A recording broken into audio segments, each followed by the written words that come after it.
Hi friends, this is your Chatterbox Juhi and you guys are watching Hathway BTV हुआ क्योंकि ज़माना हुई the youngsters का.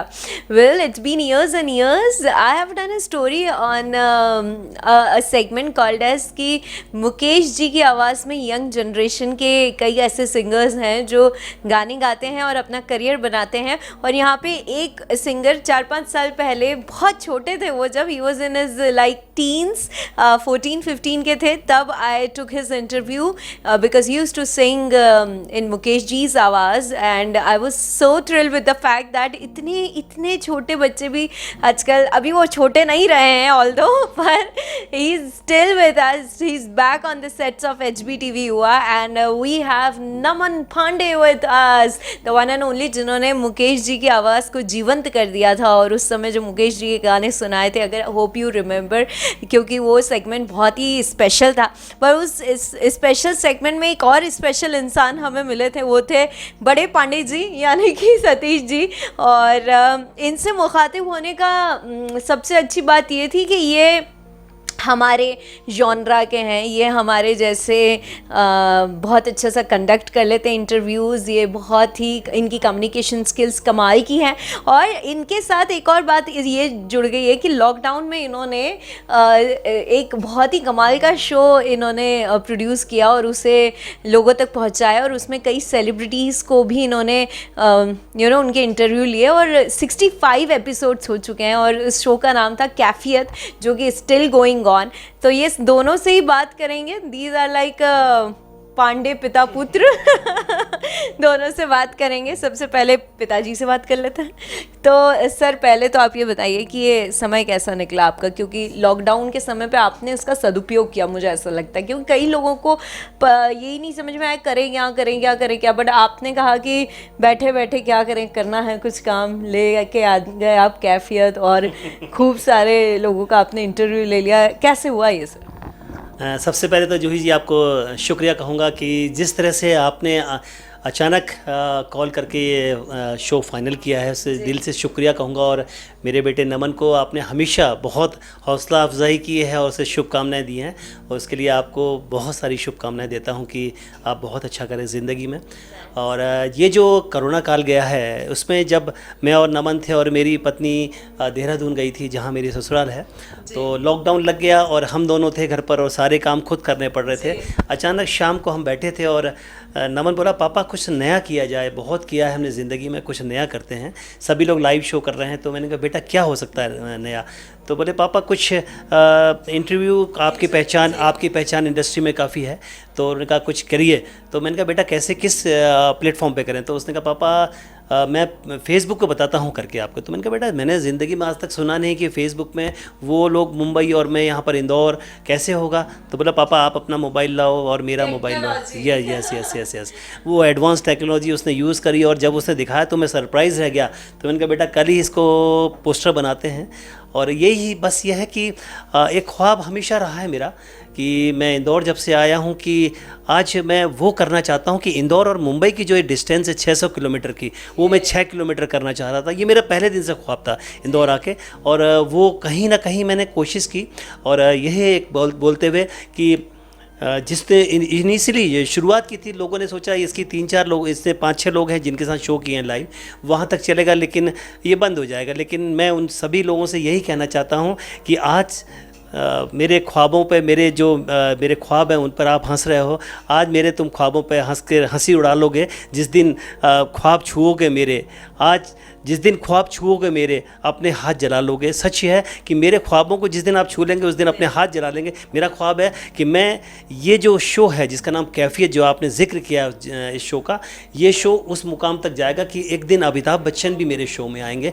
ये मेरी एक सोच है. और मैं हमेशा कहता भी हूँ कि जूते फटे पहन के आकाश में चढ़े थे और सपने हमारे औकात से बड़े थे, फिर भी नहीं किया था हमने ज़मी मतलब ज़मीर, फिर भी नहीं किया था हमने ज़मी से सौदा, दो चार आसमां तो कदमों पे गिर पड़े थे। यही सोच लेके चल रहा हूँ। क्या माशाल्लाह, आपके तलफ़्फ़ुज़ और आपकी शायरी और आपके शब्द कमाल के रहे हमेशा से। उस समय भी मैंने यही कहा था कि सर से काफ़ी कुछ सीखने को मिलेगा और सर का जो कॉन्फिडेंस है वो अपने आप में काबिल तारीफ़ है। और ऐसी सर ने जो एक बात की कि मुंबई से इंदौर तक का जो डिस्टेंस है, हम लोग अभी भी अगर हम कहें तो अपॉर्चुनिटीज़ इंदौर में कितनी डेवलप होती जा रही है। वो इंडस्ट्री के किसी भी पहलू को ले लीजिए, प्रोडक्शन को ले लीजिए, प्रमोशंस तो हमारे यहाँ होते आए हैं सालों से। और ऐसा कहते थे पहले और अभी भी है ये कि इंदौर में अगर फिल्म चल जाती है तो समझ लीजिए पूरे इंडिया में मूवी चलती है। तो ये जो हमारा ज़िंदा दिली है और हमारे अंदर जो जोश है किसी भी चीज़ को करने का, आई थिंक ये ऐसे ही कुछ लोग होते हैं जो उसे आगे बढ़ावा देते हैं और यहाँ की जनता फिर उन्हें प्रोत्साहन देती है। सर बहुत कमाल का आप काम कर रहे हैं। मुझे लगता है कि ये तो 65 एपिसोड्स है, ये तो मैं कहूँगी ये तो बस अंगड़ाई है आगे और लड़ाई है। तो अभी तो आपको 500 तक जाना है सर, और मैं आपको यहीं मिलूँगी तो आप मेरे पास वापस आइएगा। शुक्रिया।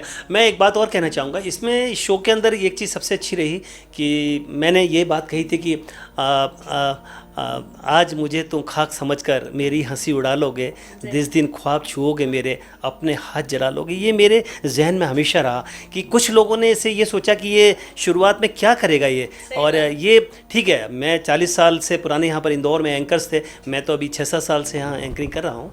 और मतलब फुल फॉर्म में जब मैंने चारों सेगमेंट में मैंने एंकरिंग करी है, चाहे वो कॉर्पोरेट शो हो, चाहे म्यूजिक के शो हों, फैशन शो तो लेकिन मेरा ये जहन में था कि मैं एक दिन वो ऊंचाइयां छूना चाहता था जिसमें लोग कहें नहीं यार ये किया है कुछ।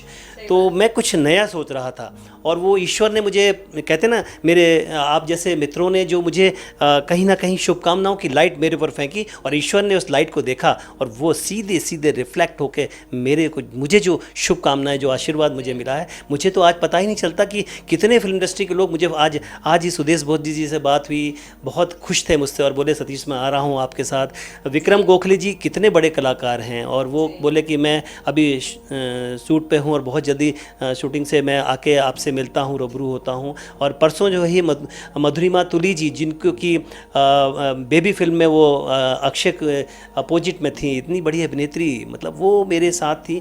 और मैंने आज, अगर आपने शो मेरा देखा हो तो मीडिया ने उसको, पहले तो मीडिया को लगा कि ये ठीक है सब लोग कर रहे हैं तो इसको क्यों आगे बढ़ाएं, इसका तो अपना शो है। लेकिन धीरे धीरे कहते हैं ना कि आप यदि उस मुकाम पे पहुंच जाएं कि आपको छूने की कोशिश हो जाए और आपके लिए रेड कारपेट बिछाया जाए, तो वही मैंने किया कि मैंने कभी किसी से नहीं कहा कि मुझे आप प्रमोट कीजिए, मैंने कहा सिर्फ मुझे शुभकामनाएं दीजिए, अपने मित्रों से कहा।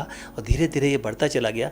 जूही जी, मुझे याद है वो 4 साल पुरानी बात आपकी, आपने मुझे इसी स्टूडियो में बहुत सारी शुभकामनाएं दी थी और कहा था सतीश जी किसी दिन हम बैठकर चाय पर चर्चा करेंगे, और वो भी चर्चा आपके साथ मैं करूँगा बहुत जल्दी। और नमन को जिस तरह से आपने उस दिन गीत सुनवाए थे और सब किया था, और सचमुच मैं इस सामने आज कैमरे के सामने एक बात और कहूँगा कि आपका ये शो सुपर हिट जाए। Thank you so much sir. आज आपका आशीर्वाद पाके मुझे वही प्रफुल्लित मन हो रहा है जैसा उस समय शायद आपका हुआ होगा।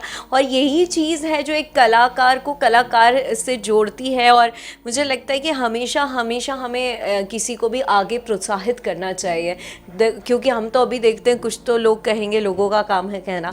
ये हमारी अच्छाइयाँ हैं कि हम उनकी बातों को नज़रअंदाज करके आगे बढ़ते हैं, पर समाज की भी एक जिम्मेदारी होती है कि आज जो कलाकार है उसे नीचे धकेलने के बजाय उसे थोड़ा सा पुश दें। देखिए वो कैसी आसमान की ऊंचाइयों को छूता है। आपकी बात को थोड़ा आगे बढ़ा रहा हूँ, मैं शुक्रगुजार हूँ जब काफ़ी लोग मेरे मित्र जो हैं आज मुझे बहुत सपोर्ट करते हैं। लेकिन चंद लोगों ने यहाँ से इंडस्ट्री के कलाकारों को फ़ोन लगाया था और कहा था कि सतीश पांडे से पैसा लो, और मैं क्यों कहा मुझे नहीं मालूम, लेकिन ठीक है उनको लगा कहना चाहिए तो उन्होंने किया। लेकिन कलाकारों के मेरे पास फ़ोन आए, सतीश जी ऐसा ऐसा कह रहे थे, हम आपका और डबल आपका सपोर्ट करेंगे, क्योंकि ईश्वर ने मेरी सुनी थी उस समय।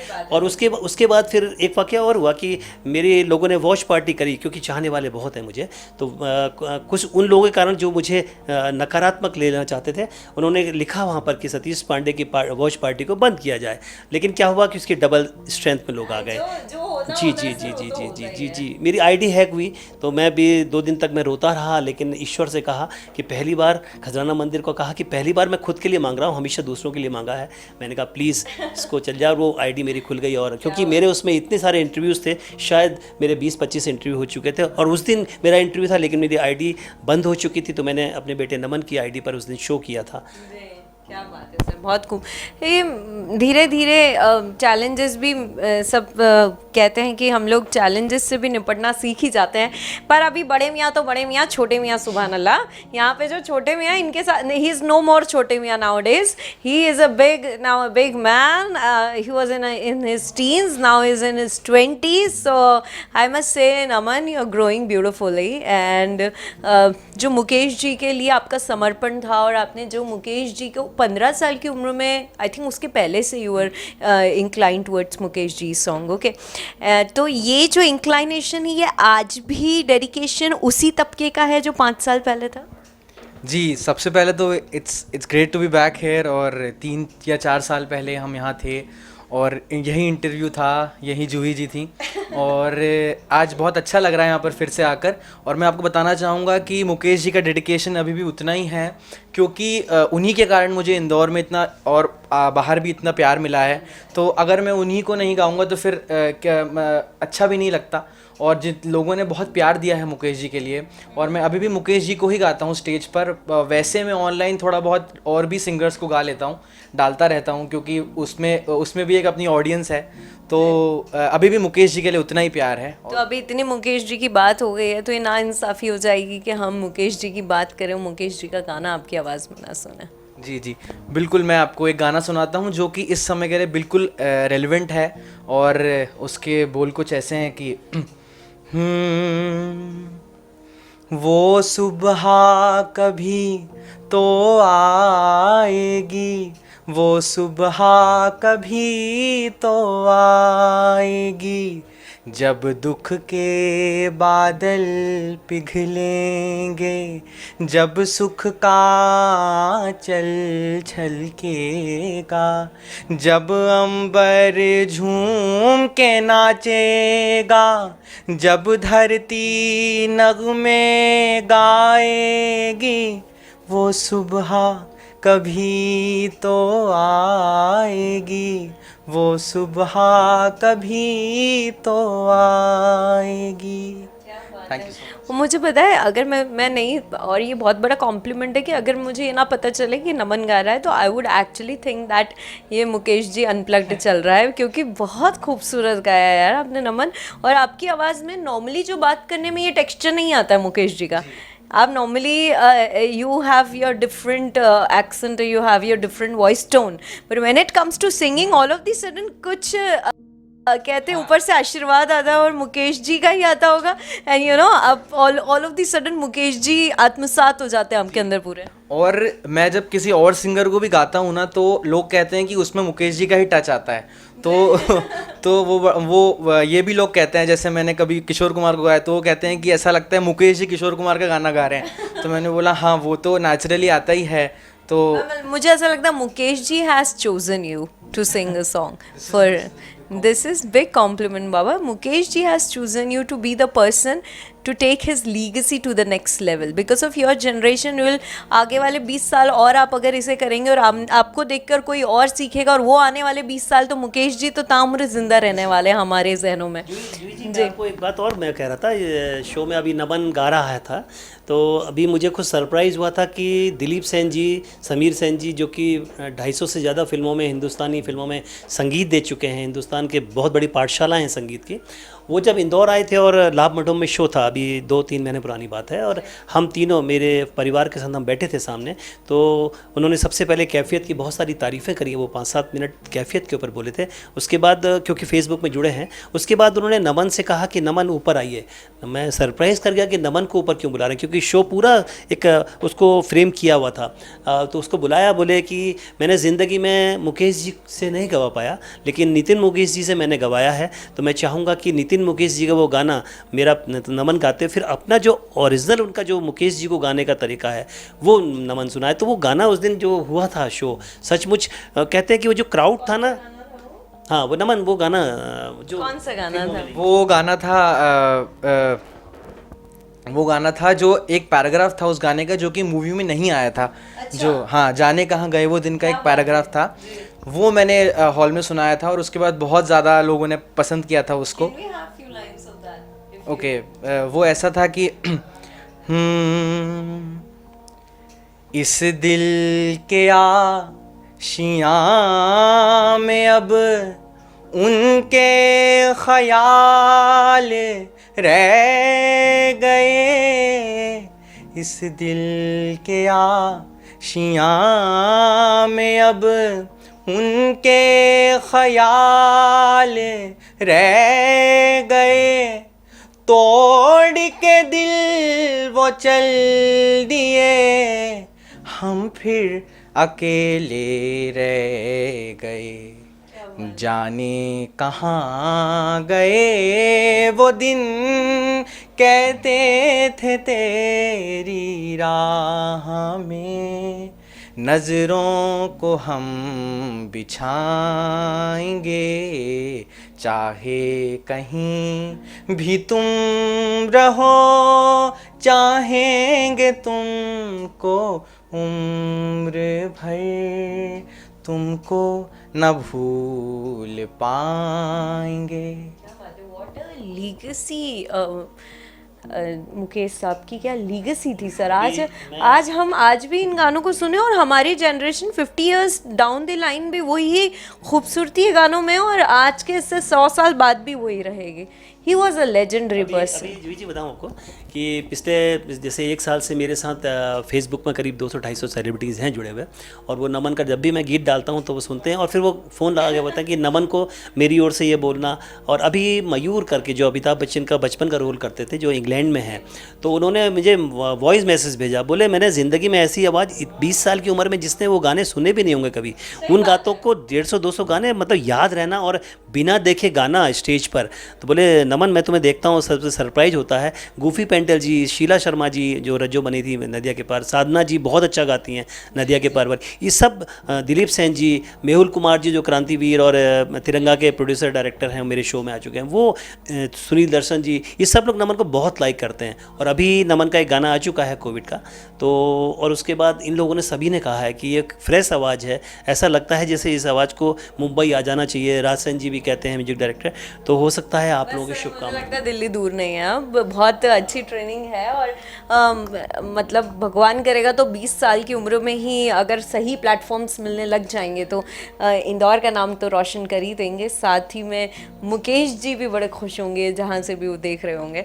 सर जाने का समय है, क्योंकि इनके सर के साथ तो जितना भी बात करें आपको हमेशा कम ही लगेगा, क्योंकि ये आपका शो छीन लेते हैं, आपसे स्टील कर लेते हैं, और मुझे ऐसा लगता है कि हे भगवान मेरी नौकरी कहीं खतरे में तो नहीं। मुझे हमेशा इनके साथ बात करने में मज़ा आता है, क्योंकि ऐसे नॉर्मली भी जब आप किसी को इस तरीके से मॉड्यूलेशन से बात करते हुए देखते हैं, कॉन्फिडेंस के साथ देखते हैं, तो ये मेरा कहने का मतलब ये है कि सिर्फ ये हमें एंकरिंग करनी है या कुछ इसीलिए ज़रूरी नहीं है, ये आम रोज़मर्रा के जीवन में भी इस तरह का कॉन्फिडेंस और ऐसे शब्द और इस तरीके की बेबाकियत होनी बहुत ज़रूरी है, क्योंकि आपको जीवन में हमेशा आगे बढ़ाएगी, आप किसी भी फील्ड में चले जाएं। Thank you so much sir, आप हमारे साथ जुड़े, और आपको कैफियत के लिए बहुत बहुत शुभकामनाएं। ये आने वाले जो 65 ये हो चुके हैं, और जो आने वाले एपिसोड्स हैं उसमें आप और बड़े बड़े प्रख्यात सेलिब्रिटीज़ के साथ जुड़े, और आपने जो एक शिद्दत से जो एक चीज़ मांगी है अमिताभ बच्चन जी का इंटरव्यू, सर वो ज़रूर लीजिए आप, और मज़ा आएगा सर देखने में। थैंक यू सो मच जी, आपके लिए यही कहूँगा कि मैं कोशिश में हूँ और दिया की तरह रोशनी करने की कोशिश है। और मैं आज सचमुच मुझे बहुत खुशी है कि जिस तरह से आपने जिस दिल से अपने अल्फाज यहाँ पेश किए हैं, और उसमें मैंने देखा कि कोई भी बनावट नहीं थी। जी मैं भी, आप जानती हैं कि मैं भी बहुत सारे शोज़ करता हूँ, आज काफ़ी वक्त के बाद आपसे रूबरू मुलाकात हुई, लेकिन आपका जो एक दिल से बात करने का तरीका है उसके लिए शुक्रिया कहूँगा। और दिल से बात तभी निकलती है जब दूसरे के दिल तक कनेक्शन हो पाता है उस चीज़ का। पर जाते जाते सर को तो मैंने थैंक यू कर दिया, आपको ऐसे थैंक यू नहीं करूँगी। एक आनंद मूवी आई थी जिसमें मुकेश जी के कुछ 2-3 गाने गाने थे। और ये खास बात ये है कि उस समय ये आनंद मूवी का म्यूज़िक शायद लक्ष्मीकांत प्यारेलाल जी ने दिया था, और वो हमेशा किशोर दा और मोहम्मद रफ़ी साहब से गवाते थे। बट उनको ये रियलाइज़ हुआ कि ये जो कैरेक्टर है आनंद का, इसके पीछे आवाज़ तो सिर्फ मुकेश जी की है अच्छी लगेगी। सो अगर आप कोई गाना उसका, कहीं दूर जब दिन ढल जाए, कोई भी गाना अगर आप 2 लाइन सुना सकें। बिल्कुल बिल्कुल, मैं सबसे पहले तो I would like to thank her for the interview. और रुलाएगा क्या अब? और इतना छोटा था, बड़ा हो गया है, but he has still got that beautiful charm in him. और थैंक यू सो मच। और मैं ज़रूर जाते जाते वो इनकी फरमाइश सुनाऊंगा। तो वो एक गाना था, कहीं दूर जब दिन ढल जाए, वो मैं आपको सुनाता हूँ कि कभी यूं ही जब हुई बोझल सांसें भर आई बैठे बैठे जब यूं ही आँखें, कभी यूं ही जब हुई बोझल सांसें भर आई बैठे बैठे जब यूं ही आँखें, थमी थी उलझन बैरी अपना मन, अपना ही होके सहे दर्द पर आए, दर्द पर आए, कहीं दूर जब दिन ढल जाए, सांझ की दुल्हन बदन चुराए, चुपके से आए। Thank you so much. This is the correct and the best full stop we can give to this show. Thank you so much, the Pane duos. Thank you so much for coming to the show and all the best. आप लोग जो कर रहे हैं वो करते जाएं, हम लोगों का साथ, प्यार और appreciation हमेशा आप लोगों के साथ रहेगा. Thank you so much. So this was all about father and son duo. The father has the immense quality of doing the anchoring and interviews, and he has got the great public voice. And then on the other hand, son is tremendously blessed with Mukesh ji's आवाज़. So I am pretty sure आपको ये segment अच्छा लगा होगा. कैसा लगा है मुझे feedback के through ज़रूर बताइए. feedback@gmail.com. Till then, this is your chatterbox Juhi starting off with the camera person Mahesh Singer ji. Till then, you guys keep watching Hathway BTV हुआ, क्योंकि ज़माना है वही the youngsters का. Bye bye.